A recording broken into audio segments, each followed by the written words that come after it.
Welcome to Strip Cover Look, where we squeeze the bigger picture of literature. I am Adrian Ford, and we are here for the penultimate video in the series over Lincoln and the Bardo. But this is the final part for the read-along. The next video will be an actual book review for the novel. So let's get right into things. And what ground did we cover in this portion of the read-along? Well, we start with Willie in the chapel with his father. He enters his father and witnesses his own embalming. He witnesses this through his father's eyes, and while living in his father's eyes, he realizes that he is, in fact, a dead guy. He's dead. He's gone. Then he takes this fact of death, to the other spirits in an indignant manner, and several of them decide to go ahead and matter light bloom.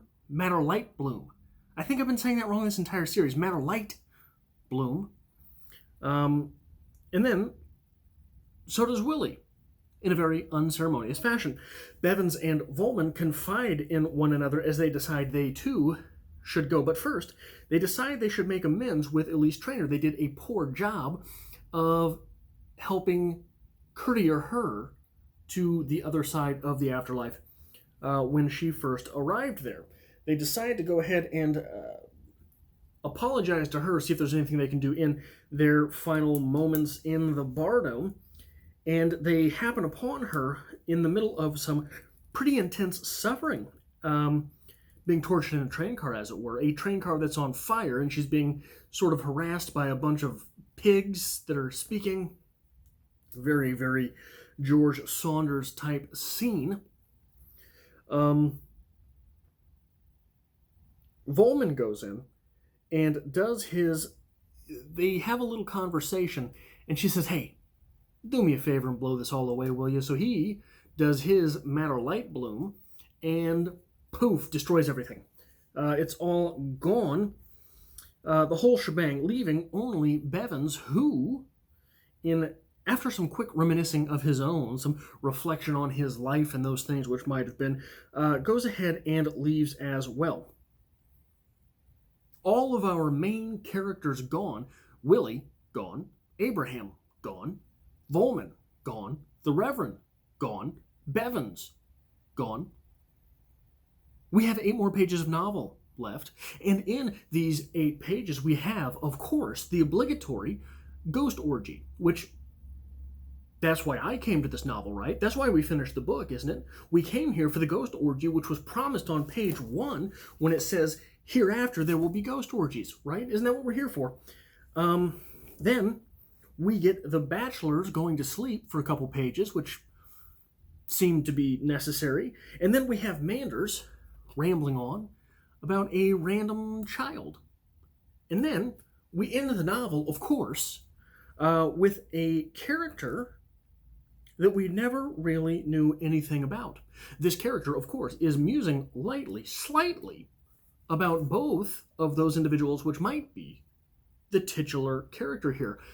That Lincoln in question, which inhabits the Bardo. Lincoln in the Bardo. It might be Willie, because Willie is literally in the Bardo with the other characters, but it might be Abraham, because Abraham comes and really is the instigator of a lot of these things.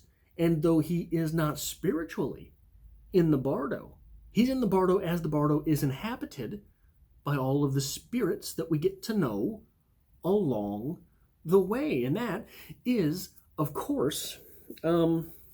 That is, of course, the way the novel ends, because who didn't see all of that coming, right? That is essentially the way the novel had to end, I suppose. You might be picking up on some slight indignation in my voice, and that is because I have to confide in you.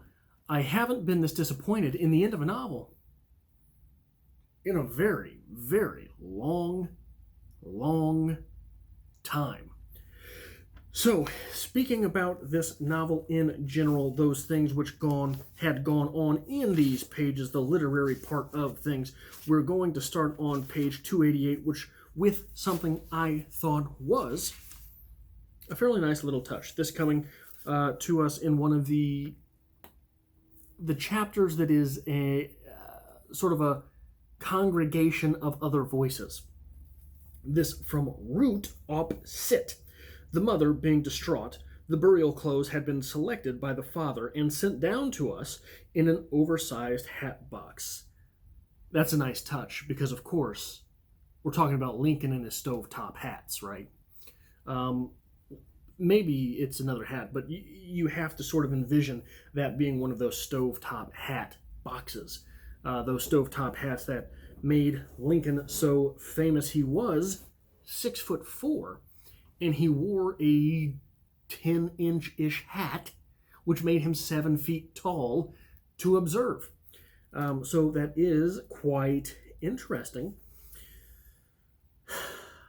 But from there, boy, I'm just going to bitch the rest of the episode because I want to start here. When Willie, being freed, Free Willie, comes out of his father and says, "Hey, fellas, we're dead. We're all dead." That is we're all dead. We need to move on. What are we doing here? We're wasting our time. Let's go. That is exactly the realization that Volman and Bevins have been searching for dear Willie for the past 150 pages, maybe?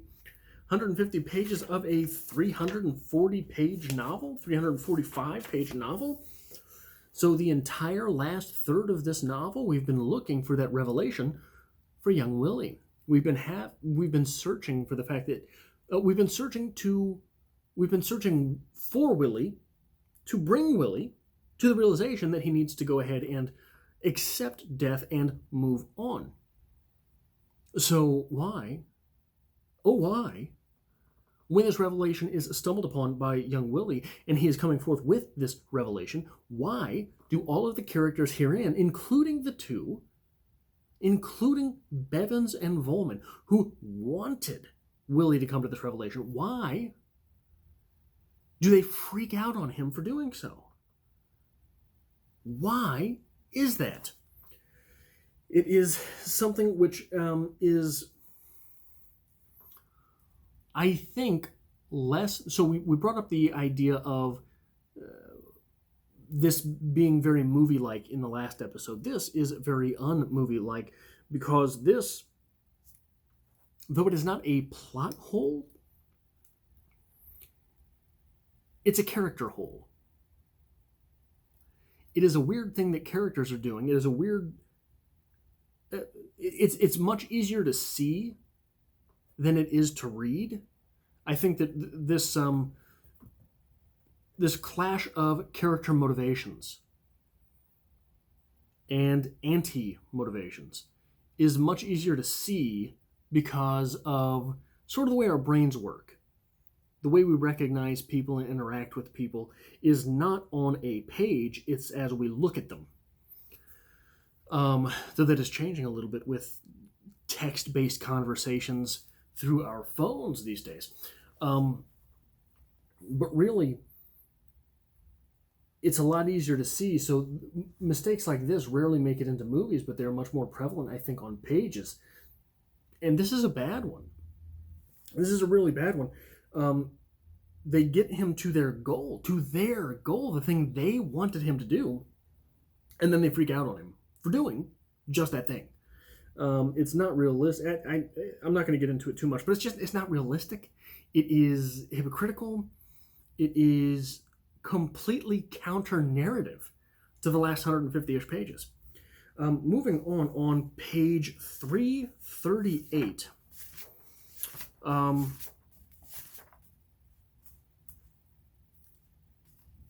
We have a few characters we have Durning and Collier, who say, "Reverend Thomas, missing."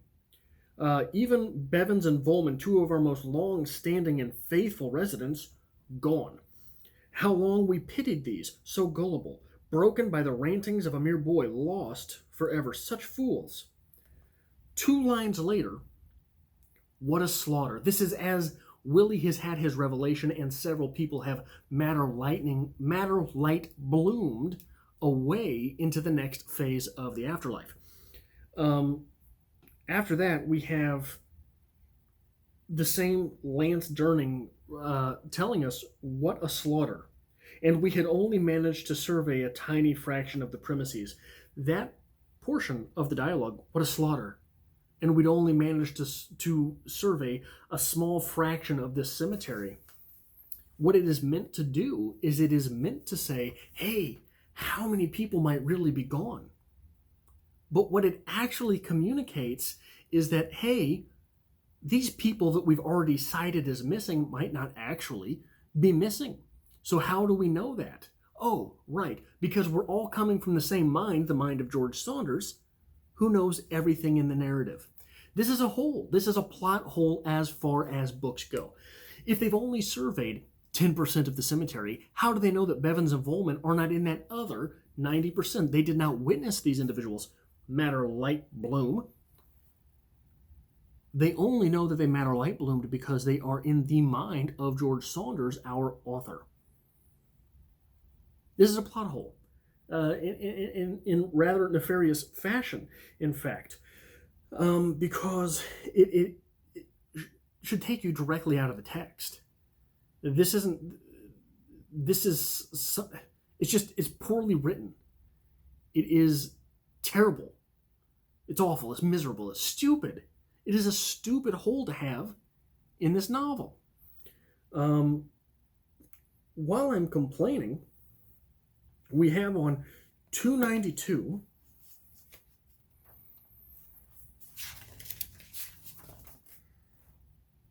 is it 292 or is it 293? I'm sorry.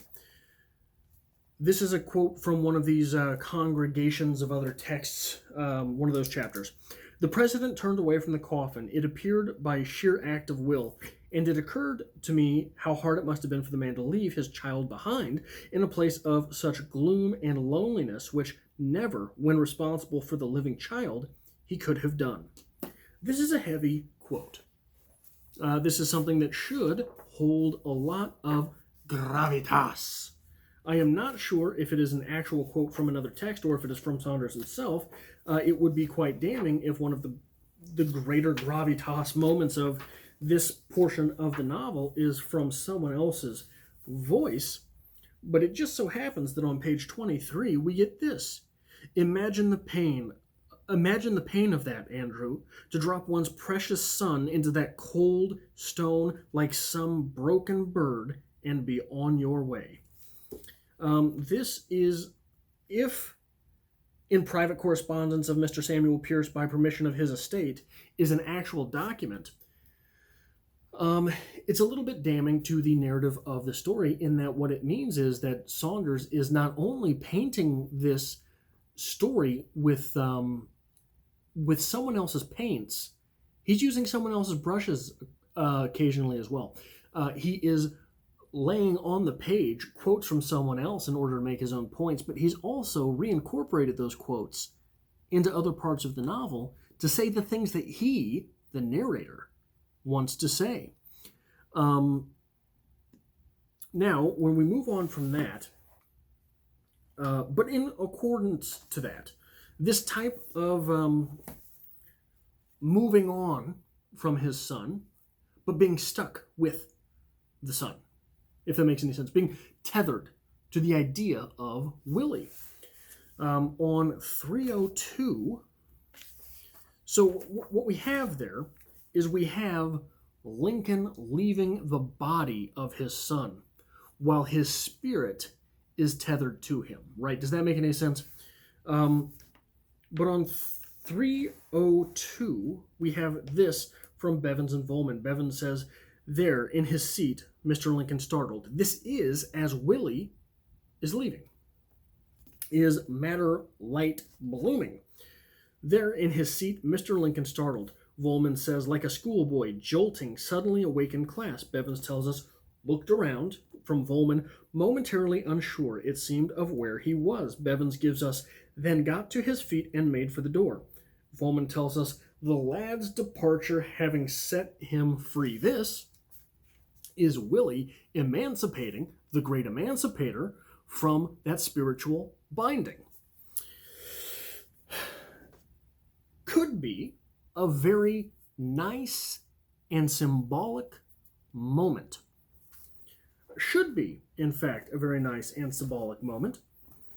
especially considering that the entirety of this novel was based on that tethering between link from Abraham and his son Willie, which keeps Abraham from leaving the cemetery and Willie from leaving the Bardo. Both of them being in this sort of nether realm, Abraham being in the witching hours, Abraham being in the nether hours between days, and a cemetery, a sort of nether realm for people, right? Like, what do you do in a cemetery? You're not doing anything productive. You're lingering. Willie being literally in the Bardo, this moment should be, thematically, symbolically, the moment from whence our entire novel has concluded. Instead, that moment happens on 302. We have nearly 50 more pages of stuff going on. Not only that, thematically, when you're looking at emancipation, which is mixed with a lot of the stuff in the pages on slavery, which is sort of dolloped on, and I'm going to get into that in the review because it's sort of dolloped on. So you really could have made a point with that being the conclusion of your novel. Thematically, symbolically, you really could have done that if you didn't have a counter narrative, a counter symbolism, and a counter theme running alongside this with the notion of the bachelors. The bachelors who happen upon this story, I think 3 times total, and should have been cut out. Should have absolutely been abolished from this novel. Should have been abolished. I mean, what great word, Adrian. Great choice of words. But should have been cut out of this novel, should have been edited out, should have been cut. Because what you're doing here is with the bachelors' theme of freedom is that which tethers them to the Bardo. The bachelors hanging on to their freedom is what is marrying them to the Bardo, as they were never married in their lives, and they have no reason to move on. They have no one to look forward to in an afterlife, whether that is heaven or hell, as the Reverend has told us is outside of this Bardo, is extracurricular to this Bardo. They have no reason but their freedom to stick around. They love their freedom. Freedom, in that sense, thematically, in that sense, symbolically, and I know those aren't the same terms, but they very easily run into each other in many novels. And here, in fact, they seem to be sort of mushed together. It is that freedom which is, it is the bachelor's freedom that has damned them and retarded their progress. So then we're making a claim about freedoms. We're making a claim about obligation. We're making a claim about what there is, about the importance of looking forward to something. We're making the exact counterclaim with Lincoln and with Abe and Willie's connection. I don't know why the bachelors are in this novel. It seems to be for no reason. Moving on from that,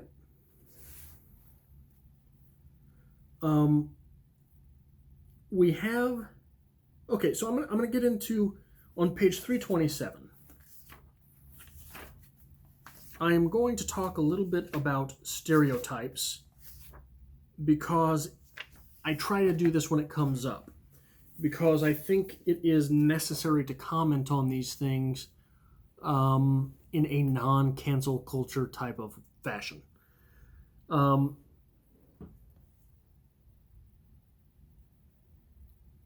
Trying to think of an example that is not too egregious and perhaps self-effacing.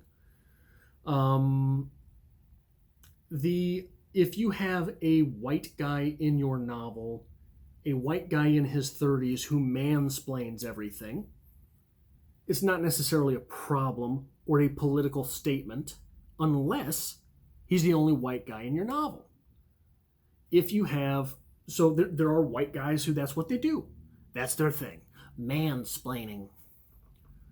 If you have, we're going to go to a more egregious stereotype. This is not something, I'm just putting this out there because it can happen in literature and it can be problematic in one term and not in another. There is a stereotype about young black men not having father figures. If there is a young black man in your novel that does not have a father figure, that is a stereotype that is not necessarily egregious, unless it's the only young black man in your novel. Then it becomes a stereotype which is preying upon the truth, as opposed to just being a character or a character quirk. Are there middle-aged white guys who try to explain everything to everyone? Yes. Are there young black men that don't have father figures? Yes.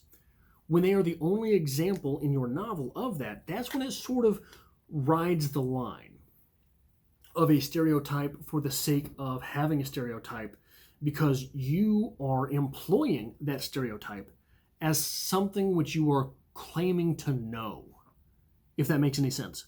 So it's the same as if I were to write a novel about working retail, I would be able to go into great depths about what it means to run a register. I would be able to go into great detail about what it means to be the manager on duty. When you are employing a stereotype in your novel, what it says is, if that is the only example of a type of character, what it says is that's what you think you know about that character and that specific thing about said character. Here on 327, we have an explanation of Bevins, an effeminate but affectionate young boy much fussed over by a family of sisters.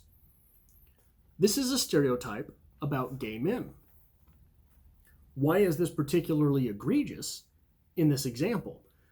Not just because Bevins is the only example of a gay character in your novel, but because that stereotype about gay men that they are conditioned into their homosexuality by effeminization. We have no reason to throw this little stereotype in on page 327 of a 350-page novel. We've been with this character for 326 pages before we stumble upon this little fact that he was the apple of his sister's eyes. What it suggests is that the character is homosexual because of effeminization, not because he was born gay. That's not the claim that Saunders is making. It's the claim that is ham-fistedly laid onto the narrative by ham-fistedly throwing in this little stereotype for no reason. For no reason, 327 pages into the novel. It does not come across to me as necessarily problematic, because a little bit it does, because there's no reason for it to be here unless it's an actual commentary on the homosexual nature of the character. There's no reason to put that in there. The last thing I want to talk about before we get to the review next week is the way we end this novel. We end this novel with 3 paragraphs worth, really, of narrative from a character named Thomas Havens. Now, if you're at this part in this series with me, You've read this novel. I want you to close your eyes, count backwards from 20, and then tell me who in the blue hell is Thomas Havens. Normally, and I understand that breaking convention might be a way of really expressing a different point about your story, but normally the conventional way to end a novel, end a short story, end a flash fiction, end any narrative work is with the individual or the symbol or the theme that the book belongs to. Where did Thomas Havens even get introduced in the story? Now I understand there is some claim here, which I'm going to get into more on the review, about emancipation, about race, about equality, and all of these things, about dignity. But like we said earlier, that ham fist thrown into this novel, dolloped on top of this novel, is egregious. And it strikes me because this novel had so much potential until a little after the 50% mark, until a little over halfway through. And I think a lot of what it is that George Saunders, this is his first novel. You know, he didn't have to do this. He had a cozy job at Syracuse, I believe. Could publish a book every year of short stories if he wanted to. Not going to become a billionaire off that. I understand you're not going to have Stephen King or J.K. Rowling money. But it's a nice little way to make a claim for yourself in the literary world. I have no idea, after finishing this book, how it is that this book won some award. It won some award. But anyway, that is all that I have for this edition of the series. Be sure to join me next week for the review if you want to have a little bit of salt thrown on top of things.